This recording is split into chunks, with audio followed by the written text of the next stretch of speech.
बिस्मिल्लाहिर्रहमानिर्रहीम। अस्सलाम वालेकुम दोस्तों, हमारे यूट्यूब चैनल पे खुश आमदीद। आज हम बात करेंगे रूल ऑफ 72, 72 का रूल। ये एक बहुत ही सिंपल कॉन्सेप्ट है। इससे आपको पता चल सकता है कि आपका पैसा दुगना कितने अरसे में होगा। हम बहुत सारे लोग ये समझते हैं कि अगर दुगना मालूम करना है तो भाई सिंपल जो प्रॉफिट रेट है उसको डिवाइड कर दीजिए 100 से। मिसाल के तौर पे अगर आपको 10% मिल रहा है और आपको दुगना करना है तो फिर आपको 10 साल लगेंगे। चीज़ आसान बात है, लेकिन उसमें आप एक बहुत इंपॉर्टेंट चीज़ भूल रहे हैं जो पर्सनल फाइनेंस में बहुत काम आती है, वो है कंपाउंड इंटरेस्ट। कंपाउंड इंटरेस्ट क्या होता है कि मिसाल के तौर पे आपको 10% प्रॉफिट मिल रहा है और आपने 100 रियाल लगाए हैं, तो पहले साल आपको 10 रियाल प्रॉफिट मिलेंगे। लेकिन अगर आप पूरे वो 10 रियाल दोबारा री इन्वेस्ट कर दें और उस पूरे 110 रियाल पे आपको प्रॉफिट मिलेगा 10%, तो अब आपका अगले साल कितना प्रॉफिट मिलेगा?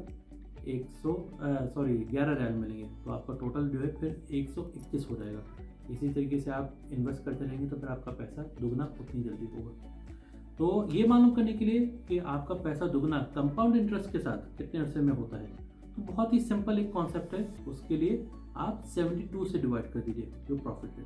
तो मिसाल के तौर पे अगर आपका 10% प्रॉफिट है तो 72 से डिवाइड करिए, आपका कितना आ जाएगा? इसका मतलब है कि 7.2 ईयर्स में आपका पैसा दुगना होगा, 10 साल में नहीं।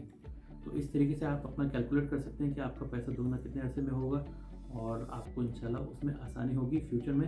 ये एक छोटा सा कॉन्सेप्ट है, उम्मीद है इससे आपको फ़ायदा मिलेगा और आपकी पर्सनल फाइनेंस की जर्नी में ये आपके काम आएगा।